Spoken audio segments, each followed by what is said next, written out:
September 2007. One of America's richest men went missing on a solo flight in the mountains of the Sierra Nevada. Steve Fossett was a world-famous pilot who cheated death on dozens of record-breaking flights. How could he just vanish off the face of the earth?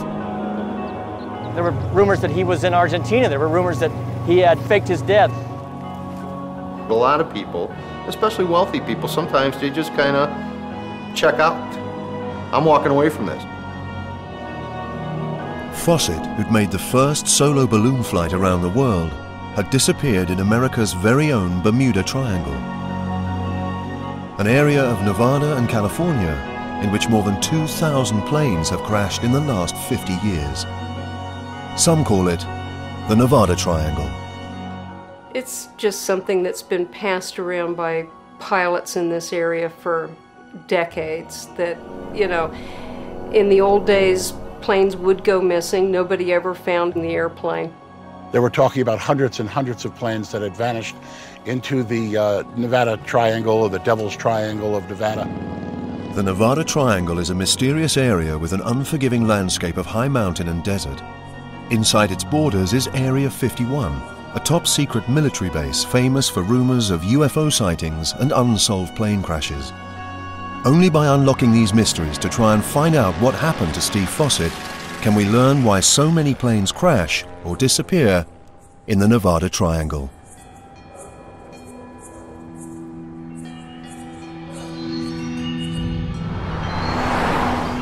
Yerington, Nevada, 8:45 a.m. Monday the 3rd of September 2007. Record-breaking pilot Steve Fossett took off on a solo flight in a two-man decathlon stunt plane. A weekend guest at a ranch 60 miles from Reno, he didn't tell his hosts where he was going, simply saying he'd be back in a few hours. After 3 hours, his worried friends declared him missing. It triggered the biggest peacetime search and rescue operation in US history. It was led by the Nevada wing of the US Air Force's Civil Air Patrol. There was no flight plan filed. The only information we had was that, you know, he was basically taken off on a Sunday joyride and flying the 395 corridor. Fossett's reputation for fearless flying kept his rescuers optimistic. This man can be found alive. Any sighting or anything that appears to be accurate with the information known about the aircraft, we are following up as they come in. Fossett had taken off from this desert airstrip, the Flying M Ranch, owned by his friend, billionaire hotelier Baron Hilton. The potential search area was huge, 8 times the size of Britain. He had about 4 hours of fuel on board that aircraft, and it flies at about 120 miles an hour. So that means that in 4 hours he could cover 480 miles, called 500 miles, and then do pi r squared. It's 750,000 miles. The searchers were looking for a pilot who, at the age of 63, had amassed 115 world records. There's a large number of aviation records, but there are 3 what are called absolute world records. One of them is for distance, one of them is for duration, and one of them is for altitude. And I set 2 of them today.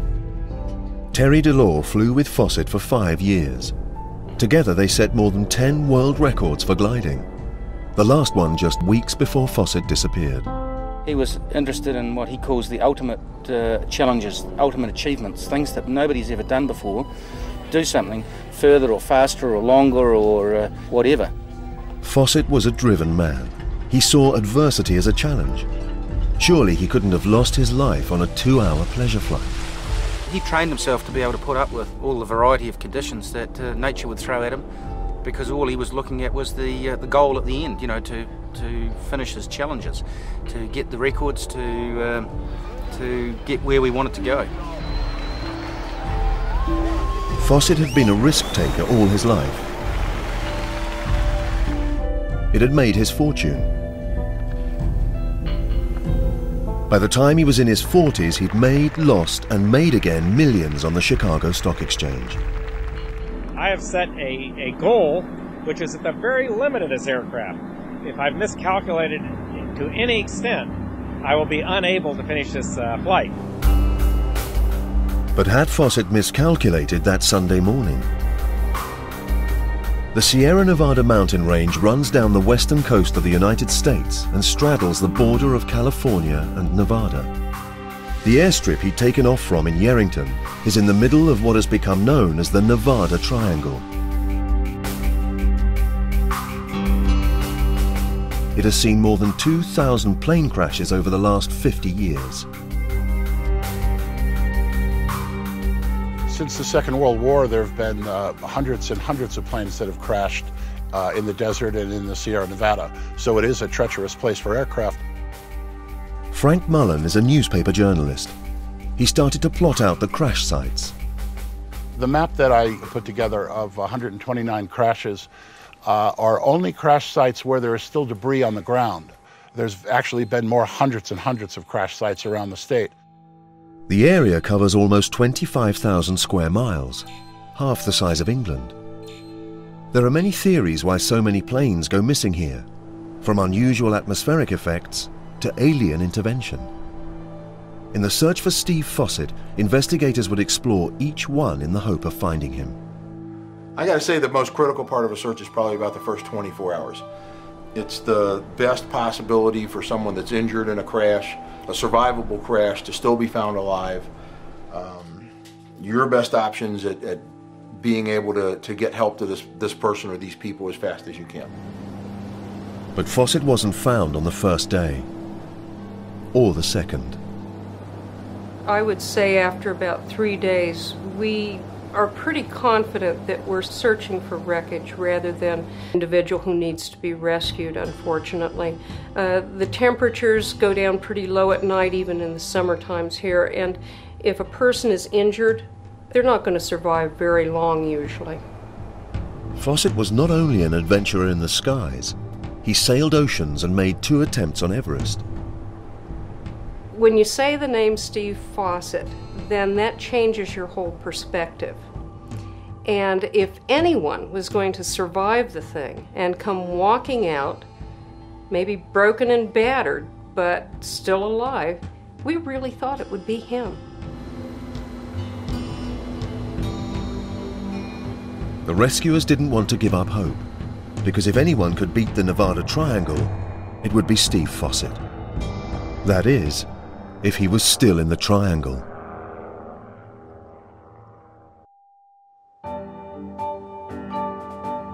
The mountains of the Sierra Nevada stretch for nearly 400 miles along the border of California and Nevada. In September 2007, they were the focus of a massive search and rescue operation. Steve Fossett, the record-breaking aviator, had not been seen for 2 days since taking off on a pleasure flight. As search planes combed the peaks and valleys, they reportedly spotted dozens of plane wrecks that had lain undisturbed for years. The plane that went in down in these rocks here was just small pieces that were found by hunters a year after it went in. And there was just nothing visible from the air. It wasn't news to the locals, but the world was discovering this region of the Sierra Nevada was an aviation graveyard. Initially, the TV cable networks were all saying there were hundreds of planes that had flown into Nevada and never were seen again, just vanished into thin air. And this turned into talk of the Nevada Triangle on CNN and the other TV networks. Bermuda Triangle located in the desert of Nevada where people just vanished. More than 2,000 planes have crashed in the Nevada Triangle since 1962. In the southeastern corner at the bottom of the triangle is Area 51, a top-secret military testing site. For years it has been associated with UFO sightings, alien encounters, and unexplained crashes. When it comes to someone vanishing and you look at what else is in the area and you see the proliferation of military bases and secret technologies and so forth, it's not a hard leap of faith to say, well, gee, maybe these other things are involved in this mysterious disappearance. Area 51 was within Fawcett's flight range. There are rumors that Steve Fawcett got into Area 51 or that there was some incident there. Somebody who would really get into the airspace of Area 51 would definitely be forced down if they really entered the airspace. The idea that Fawcett was forced down here is not so far-fetched to some. Jörg Arnew has spent years studying satellite photographs and investigating unexplained sightings, crashes, and what actually goes on in Area 51. These 3 F-16s here seem to be pretty much on standby just in case an intrusion in the airspace would happen. They'll be very quickly able to taxi out to the runway, which is right over here, and take off and basically intercept an intruder into the Area 51 airspace.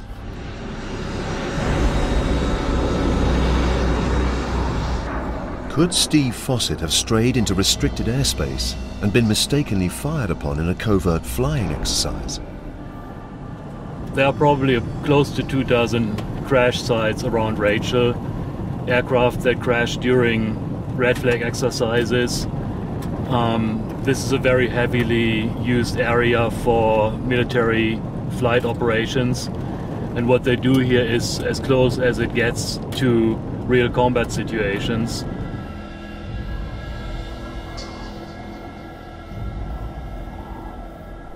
The authorities keep secret a lot of what happens here, which leads to speculation about the high rate of plane crashes on its doorstep. A lot of people think that what is going on at Area 51 might interfere with these planes, so everyone comes up with their own little conspiracy theory about Area 51. As well as the secret research being carried out at Area 51, covert exercises are flown over the desert from Nellis Air Force Base and from the Navy's Top Gun School at Fallon Air Station. Could the busy skies explain how so many crashes happen? We are heading up to the crash site of an F-4. This particular fighter jet crashed in 1979. The crashed F-4 is on the perimeter of the high security zone. This is as close as you can get to Area 51. There's road sensors buried along the road, so we will trip several sensors on our way, and base security will know that we're going up there.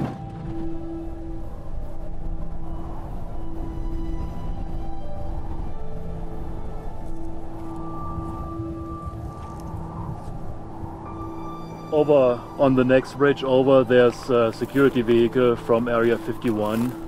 They are sitting there to watch us, to make sure that we don't do anything that we shouldn't be doing. Jörg shows fellow investigator Jimmy Barfield the wreckage. They're convinced the high number of crashes are down to the top secret test planes and exercises, and not aliens. This could very well be part of the ejection seat. The cockpit was right here. You'll see this was one of the windows of the aircraft. Hopefully 2 crew members on an F-4, hopefully they both made it out of this.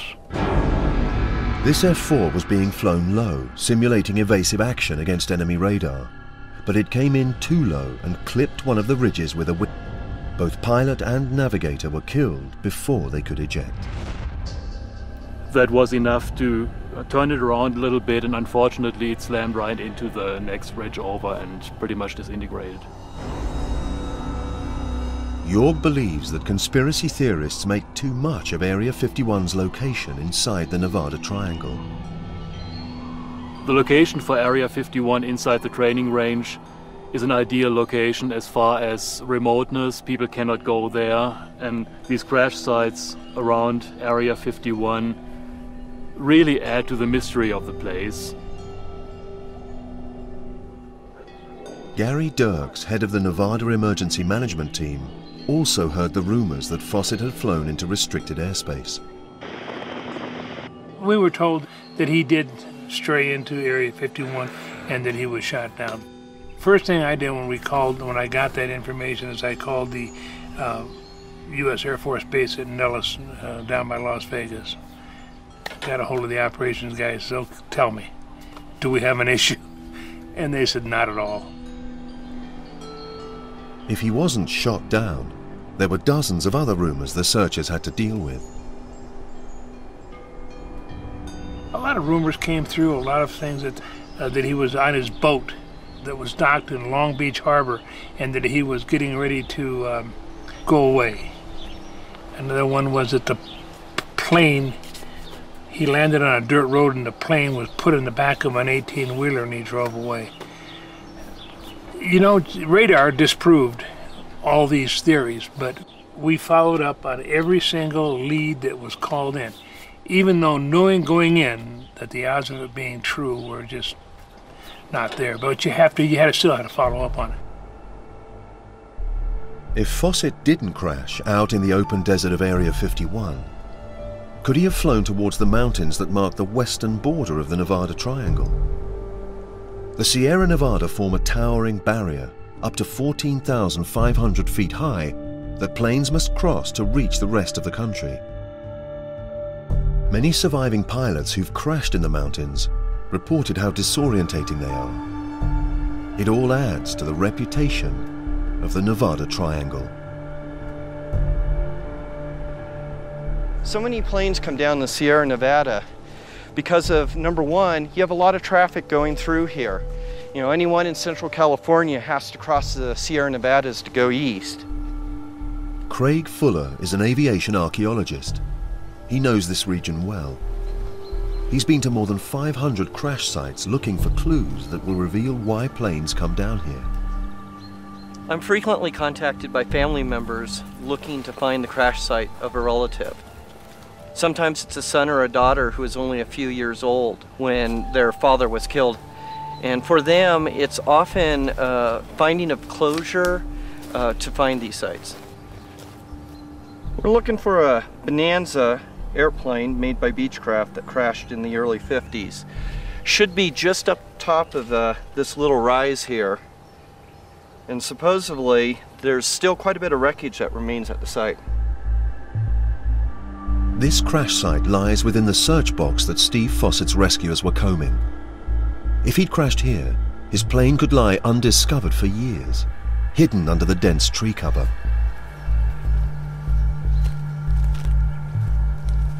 We're getting close now. You can see how hard it is to spot wreckage. You know, here we're only 20 yards away from the wreck and we first spotted it just now. This wreck has lain virtually undisturbed since it crashed here more than half a century ago.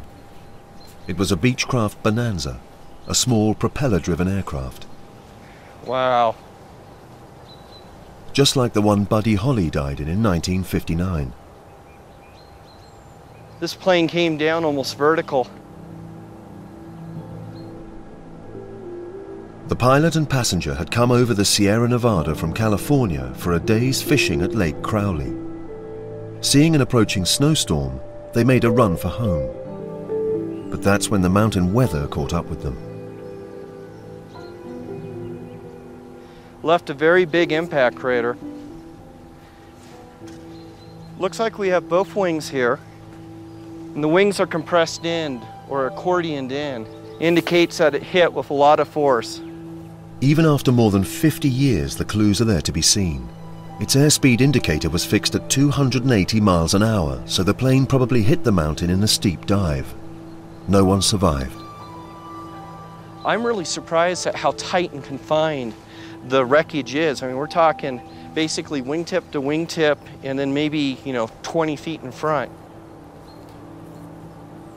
Even the Air Rescue Squadron plane searching for the Bonanza went missing. Its 5-man crew was eventually found nearly 50 miles away, having parachuted to safety.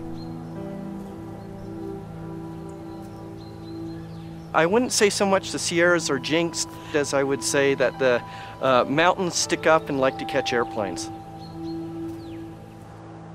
Had the mountains claimed Fossett's life? He'd walked the Sierra Nevada trail since he was a boy, but he didn't have as much experience in the air above them. On the day he disappeared, there were no storms to complicate his flight, Was he still out there waiting to be rescued? Typically, searches like this go on for a couple of weeks. We'd like to have found him before now, but everyone's in really good spirits and still feeling quite strongly that this man can be found alive. By the 10th of September 2007, a week into the search for Steve Fossett, the Nevada Civil Air Patrol had flown hundreds of sorties and were searching nearly 20,000 square miles of mountain and desert. Fossett's friends also rallied their resources to help search. Billionaire Richard Branson, who'd shared adventures with Fossett, was one. If Steve is found alive and well, which is more likely than not, knowing Steve, he'll certainly just brush himself down and wonder what all the fuss was about. They mobilized a private army of pilots and ground patrols who examined every lead, no matter how unlikely. We had to evaluate eyewitness testimony, psychic information to see if it matched up the time of day. We also received radar information, radar tracks from Fallon Naval Air Station that the Fossett family had turned over. That was very important to us as well. So a lot of pieces to the puzzle had to fit. A local surveyor, Mike Larson, was one of the many who eventually joined the search. Steve was a little bit of a role model for me. I'd been sort of an adventurer and explorer all my whole life, and a surveyor, navigator, and I really thought he was kind of an American hero in a way. While the official search had concentrated their operations to the west of the Nevada Triangle, Mike and his team, acting on information from the Fossett family, searched an area to the east, much closer to his last known location, the Flying M Ranch. We knew that there was a good probability that the plane crashed within a 50-mile radius, and particularly 50 miles south-southwest of the Flying M Ranch. And so operating on those premises, we decided to continue our search. Even ground patrols find it hard to prize secrets from the Nevada Triangle. There's numerous plane wrecks in Nevada that have never been found because it's so difficult. Most of these regions are never accessed unless someone's on a road, so to get off road is extremely treacherous. Even with horses and jeeps, you can run into problems. So the only way to do it is on foot.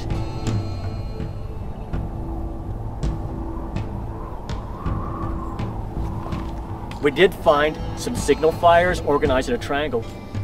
And there were airplane-type materials in these fires, wiring and synthetic materials that you couldn't get from anywhere else. So why would those materials be there?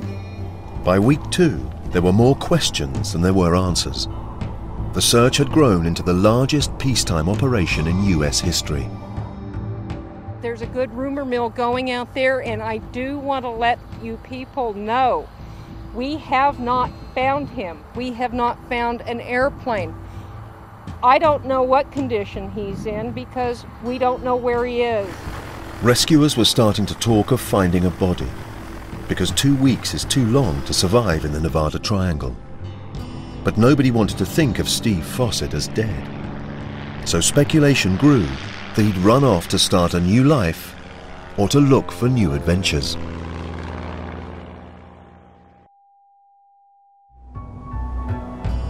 Late September 2007, the search for missing aviator Steve Fossett was in its 3rd week. The Nevada and California Civil Air Patrols had flown hundreds of sorties and covered thousands of miles, but had failed to find him or his aircraft. But some wondered, had Steve Fossett used the mysterious reputation of the Nevada Triangle to escape into a new life?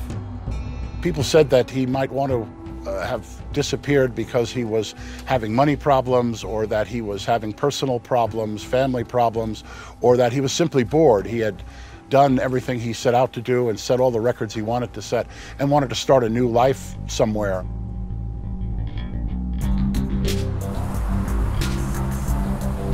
In the months ahead, other investigators began to look at leads outside the Nevada Triangle. My name is Paul Ciolino, and I am a licensed private investigator. I was hired by an insurance adjuster out of Louisiana, a man by the name of Robert Davis. He was concerned about a potential claim that may have been filed on Mr. Fossett's estate. He was concerned that perhaps he wasn't missing and he may be alive. Ciolino has investigated many disappearances, some of them criminal. people fake their death, they go missing for a lot of reasons. Usually they're running some kind of financial scheme and they're in big trouble. The federal ollies are closing in on them. Their wife just caught them fooling around.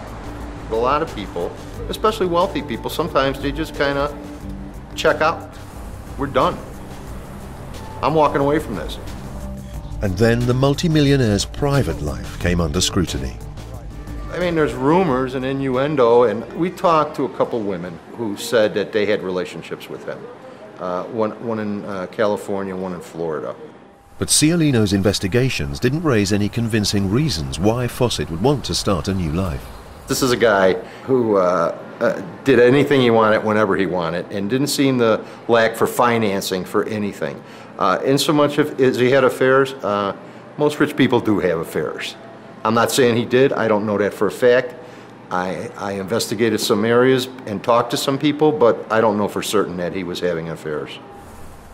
In Fawcett's case, nothing could be substantiated. But wealth and women have been reason in the past for investigating mysterious disappearances in the Nevada Triangle. Charles Ogle vanished in 1964 on a flight to Reno from California, and it's believed he went down in the Sierra, and to this day no hiker has come across that wreckage, and it was a larger plane than Fawcett's. Like Fawcett, Ogle was also a self-made man. He was about to sign a property deal that would make him millions more. On the evening of August the 12th, 1964, he took off from Oakland Airport in California en route, he said, to a business meeting. His flight path took him towards the Nevada Triangle. At the time, there was some speculation that he was maybe trying to avoid business complications. Questions were asked when Ogle's mistress came forward and claimed he'd been about to divorce his wife. But no body or wreckage was ever found. He was another victim of the Nevada Triangle. The similarities between the Charles Ogle and the Steve Fawcett cases are that once these men disappeared alone in an aircraft, people were speculating that perhaps they had done it on purpose for other motives, and that they landed somewhere and then were spirited away trying to start a new life. Nothing was clear about Fawcett's disappearance. No investigation or search had uncovered any clue. Then, in late September, 3 weeks after he went missing, in the far southwestern corner of the Nevada Triangle, a hiker made an extraordinary discovery 160 miles from where Fawcett took off. I noticed an object shining in the sun, and I realized it was a ring. Peter Steckel, an aviation enthusiast, had hiked up to the Mendel Glacier in Kings Canyon National Park following reports about a plane in the ice. We easily were able to locate one of the engines. We spent a lot of time being excited about that, taking pictures and recording serial numbers, because that would be our provenance that would establish the identity of the airplane. The plane wasn't Fawcett's, but it turned out to be the answer to a far older mystery. It would help explain why some planes had crashed in the Nevada Triangle, and perhaps a clue to Fawcett's vanishing. The 18th of November 1942. A US Army Beech-18 on a routine training mission with its pilot and 3 trainee navigators failed to return to base. The men and their plane had been claimed by the Nevada Triangle. The mountains don't like to give up their secrets, but as the glacial ice began to melt, gradually the fate of the airmen was slowly being revealed. The National Park Service was contacted by the Inyo County Sheriff's Department reporting that 2 climbers had hiked out from the Mendel Glacier, having discovered human remains on the glacier. Jim Gould was flown in to recover the body, which turned out to be one of the World War II aviators. The airman was pretty much encased in ice. We literally had to chip him out of the ice. We used ice axes, ice tools, and hammer and chisels. And it took approximately 6 to 7 hours to get the airman out of the ice. The airman was still in uniform with military clothing. The frozen airman was identified as 22-year-old Leo Mustonen, one of the cadets on the flight. Their plane, a Beech-18 similar to this model, was one of thousands of non-combat crashes that occurred during World War II.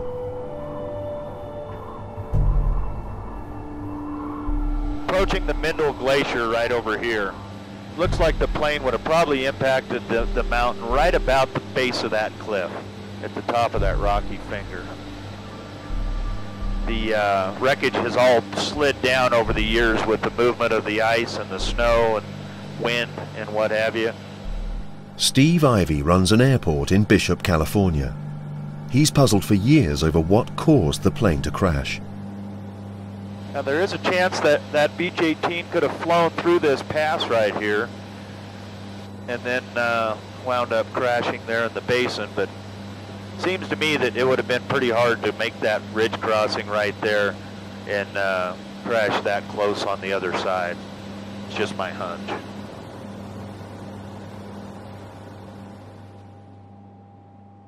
When Peter Steckel saw the ring, it was 2 years after the first body had been found.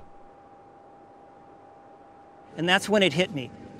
I'm actually looking at the remains of one of the other navigators, the navigator cadets, and who turned out to be Glenn Munn. And that really knocked me out. Determined to discover what happened, he cross-referenced the flight plan with weather reports to find out what went wrong. They flew over Lake Tahoe, they flew south down the Owens Valley, the weather was great, they turned around. By now, it's approaching the 4th hour of flight, they're on their fuel reserves, they need to get home, they get towards their crossing point at Lake Tahoe in the Sierra Nevada, and they see a big storm. Clouds coming over the range, similar to water sloshing out of a bathtub. Steckel believed the pilot, William Gamber, decided to cross the mountains through a narrow pass in what is now the Kings Canyon National Park. Gamber would have known to expect turbulence as he crossed the crest of the mountains. The eastern crest where he's pointed is at 12,880 feet. He can see the San Joaquin Valley to the west beyond. He knows he's safe. But then, something extraordinary happened. His airplane begins to rise. He's caught in an updraft that could take him as much as 2,000 feet per minute, and then a moment later, a downdraft of an equal intensity. Today, we now know that this phenomenon is called the mountain wave. But in 1942, when the Beech-18 AT-7 was trying to cross the Sierra Nevada, they didn't know anything about mountain waves, how high up they went, and how incredibly massive these monster waves really were.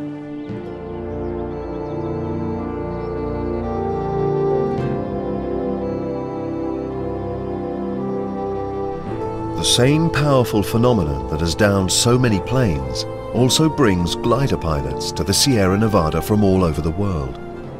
And it was glider pilots and meteorologists who helped unravel the puzzle of the mountain wave. Sam Whiteside is a Minden-based real estate broker. He moved to Nevada for the challenging gliding conditions. The climate here is suitable for flying a sailplane almost every day of the year. A lot of pilots relocate here from around the world. Starting from the late 1950s, glider pilots flew again and again into the danger zone that exists in the lee of the Sierra Nevada. It can be very strong, it can be extremely turbulent. You can fly into that and be going the wrong way, which is down towards the ground. Glider pilots discovered that the wind was predictable. It formed a wave-like pattern that extended tens of miles beyond the mountainside. You'll hear a little pop, the rope will go, he'll go one way, I'll go the other. There it goes. We're off tow. It'll get a little more peaceful now. Researchers discovered that the wave happens because the Sierra Nevada is the first barrier encountered by winds rushing in from the Pacific Ocean. The gentle western slope on the California side lifts the air mass slowly up to 14,000 feet over the course of 70 miles. Then on the Nevada side, the terrain drops nearly 10,000 feet in just 3 miles, and the cold ocean air drops with it. When it hits the valley floor, the air bounces up again at incredible speed, up to 3,000 feet a minute. The mountain wave that everybody at gliders is looking for is something what you would see in a stream behind water flowing over a rock. The water goes over the rock and then falls on the lee side and then sets up a lot of ripples downstream. Well, the air is doing exactly the same thing with these mountains. The danger for any plane comes if it gets caught in the crashing downdrafts, as the air falls over the mountains at speeds of up to 3,000 feet a minute. Even vastly experienced flyers can be trapped by the swirling masses of air and forced into the ground.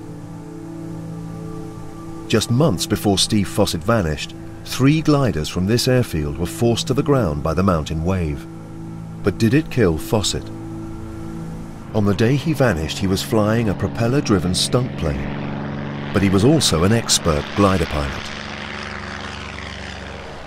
This glider was owned by Steve Fossett, and we used it for doing world record flights in Argentina and here in Nevada. We've flown this glider up to 30,000 feet, and we've done over 2,000 kilometre flights in this glider. Flying his high-performance glider, he and Terry Delore pushed the boundaries of what was achievable in mountain wave conditions. Fossett was certainly aware of its dangers. When Steve started with the gliding, he was interested to see how we got our information.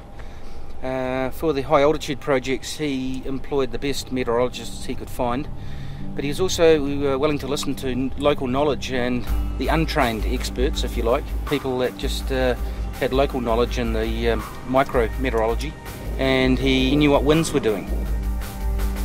Although the mountain wave has been responsible for many of the Nevada Triangle's victims, it was discounted as the cause of Fossett's disappearance.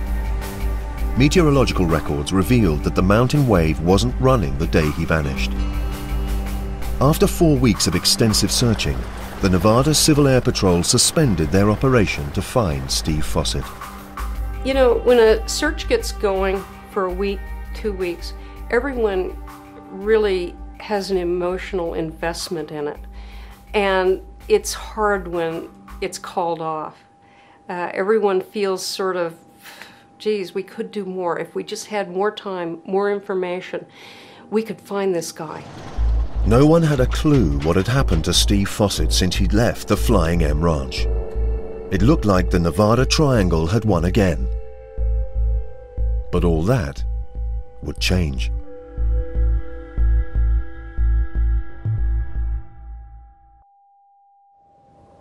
Late autumn 2008. Record-breaking aviator Steve Fossett had not been seen since he flew off into the Nevada Triangle more than a year earlier. As winter approached, it looked like the mountains would keep their secret for another season.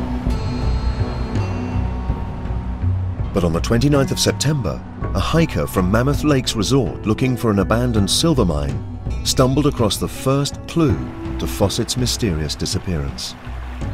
Half the way I knew I was never going to make it to the mines was too far away, so I just cut up to the top of a ridge to get a view before I come back down and come home. Saw the nice view, great place, and I just came down some really narrow little draw among some trees is where I found what caught my attention of the ID cards and the money. Preston had found Fossett's pilot's license and $1,005, mainly in $100 bills. Returning to town, he worried about finding the exact spot again.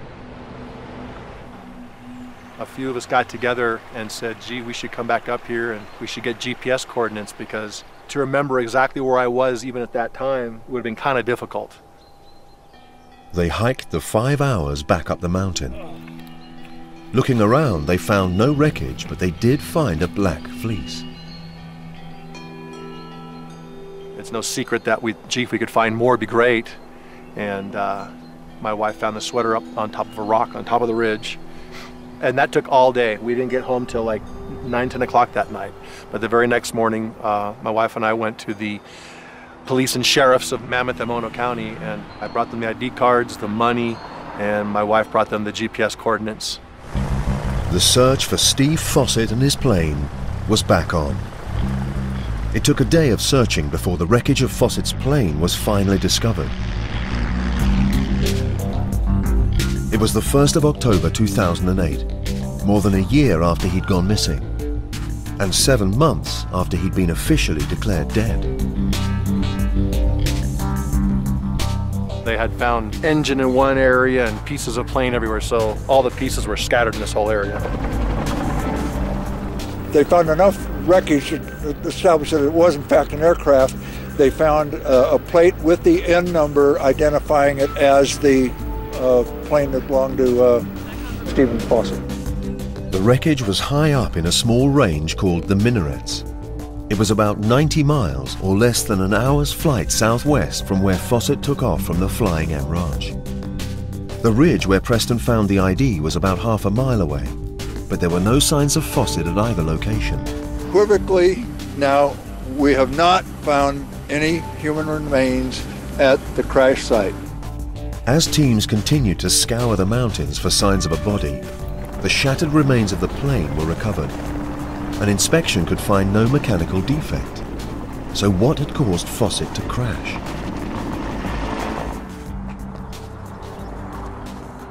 At the Desert Research Institute in Reno, Kelly Redmond thinks that he has the answer, and it's not the mountain wave.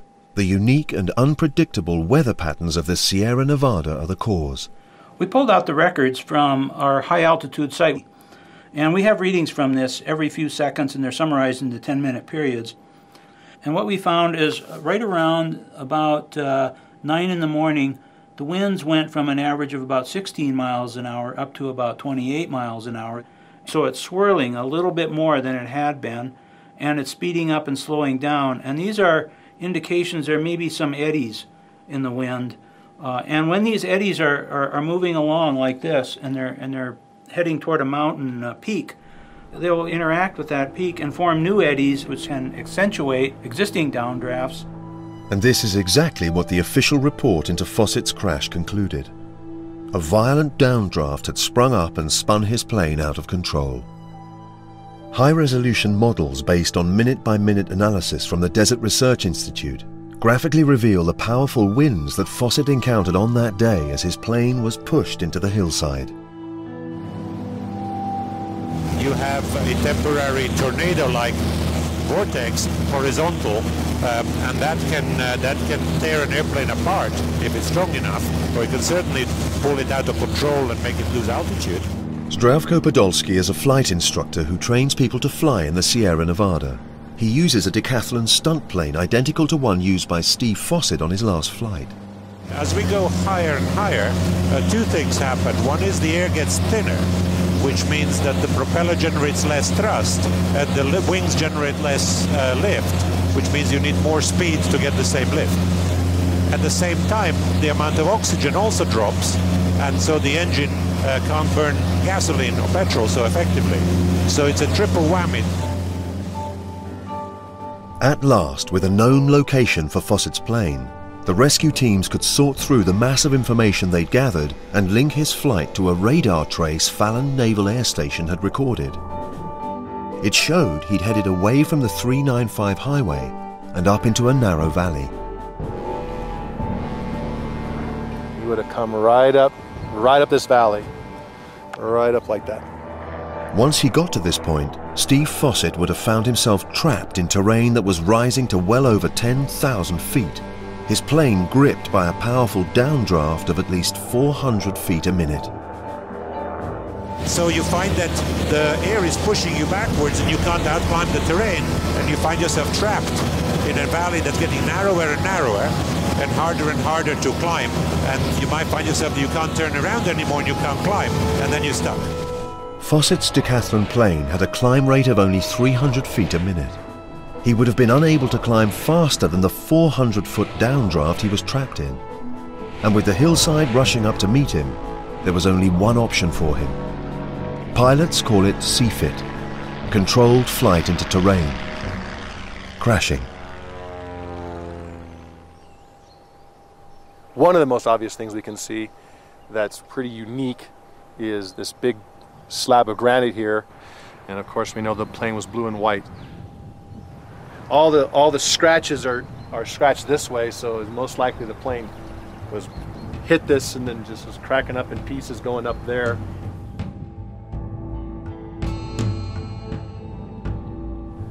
There's a fuel spill up in there where, as the plane broke apart, the fuel spilled, caught on fire, and caught all those trees on fire. The plane had broken up and was scattered across the hillside.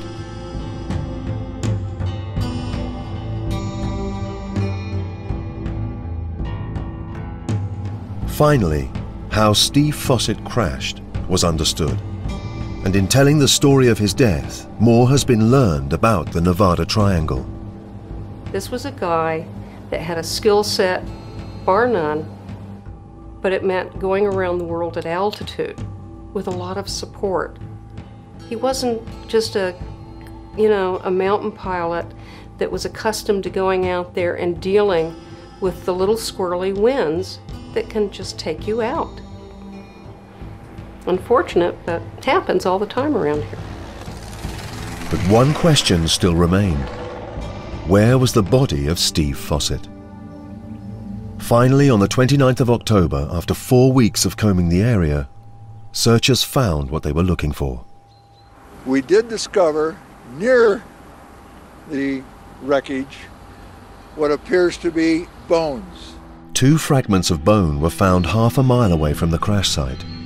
DNA analysis confirmed them as the remains of Steve Fossett. How had they ended up so far from the plane? One theory is that his body had been dragged away to be eaten by bears. It would not be typical. Black bears are extremely lazy. He was deep in the forest. It would be no goal for them to move Mr. Fossett if they were going to take advantage of him as a food source. Steve Searles, the local bear ranger who'd seen the wreckage, believes he knows what happened. A great deal of evidence to suggest that he managed to get out of the plane before the fire and make his way to where his remains were found. Fossett's bone fragments were found on a ridge above the crash site, close to where his ID and money were discovered. Had he crawled from the crash and made for the high ground to await a rescue that never came? We may never know. That's a secret the Nevada Triangle will probably keep to itself, like many hundreds of others before. A Russian matchmaker has disappeared into thin air, brand new without a trace, a double bill from 10 tonight on More 4. Obesity is on the increase and affecting all ages. Next tonight, an inspiring and unforgettable portrait of what it really feels like to be an overweight child in brand new Generation